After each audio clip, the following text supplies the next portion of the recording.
Santahar silo বাংলাদেশের বগুড়া জেলার আদমদীঘি উপজেলার সান্তাহার পৌর শহরে অবস্থিত। এটি বৃহৎ খাদ্যশস্য সংরক্ষণাগার। এটি দেশের প্রাচীনতম ও বৃহত্তম সাইলো স্থাপনাগুলোর মধ্যে একটি।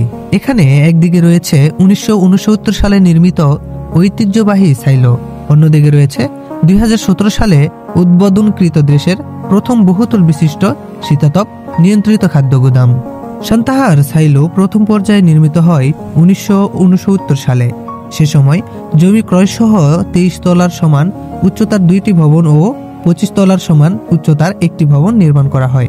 এতে ব্যয় হয়েছিল 40,40,000 মার্কিন ডলার। সাইলোটির ধারণ ক্ষমতা ছিল 25,000 মেট্রিক টন গম।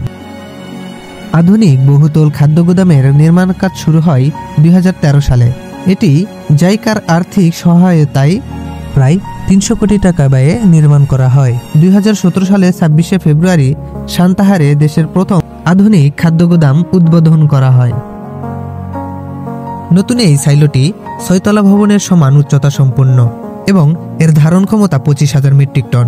এতে সব ধরনের খাদ্য সংরক্ষণ করা গেলেও আপাতত চাল মজুদ রাখার সিদ্ধান্ত নেওয়া হয়েছে। শীতাতপ নিয়ন্ত্রিত পরিবেশের সংরক্ষণের ফলে চালসহ খাদ্যশস্যের গুণাগুণ অক্ষুণ্ণ থাকবে।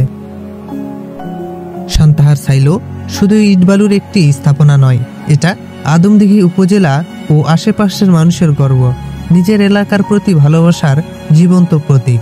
বাংলাদেশের বৃহত্তম খাদ্য গুদামগুলোর মধ্যে অন্যতম এই সাইলো বহু বছর ধরে উত্তরবঙ্গের কৃষি, অর্থনীতি ও মানুষের জীবনে এক গুরুত্বপূর্ণ ভূমিকা পালন করে আসছে এই সাইলোটি।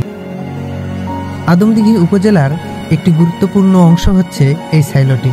তো যাই হোক, আদমদীঘি উপজেলার কে কে আছেন অবশ্যই কমেন্ট বক্সে জানাবেন আজকের ভিডিওটি কেমন হয়েছে বা আপনার কাছে কেমন লেগেছে। যদি আজকের ভিডিওটি আপনার কাছে ভালো লেগে থাকে তাহলে Alamgir Ratan official Facebook page এবং ছোট্ট একটি ইউটিউব চ্যানেল আছে, চাইলে সাবস্ক্রাইব করে পাশে থাকতে পারেন। আমি প্রতিনিয়ত আদমদীঘি সহ বিভিন্ন ঐতিহাসিক নিদর্শন, প্রাকৃতিক সৌন্দর্য ও স্মৃতিময় সময়গুলোকে তুলে ধরে থাকি। তবে যাই হোক, এতটা সময় ধরে আপনাদের সাথে ছিলাম আমি মোহাম্মদ আলমগীর রতন। তো আজকের ভিডিওটি এই পর্যন্তই। দেখা হচ্ছে পরবর্তী কোনো নতুন ভিডিওতে। সকলের সুস্বাস্থ্য কামনা করে আজকের ভিডিওটি এখানেই সমাপ্ত করতে যাচ্ছি। আল্লাহ হাফেজ।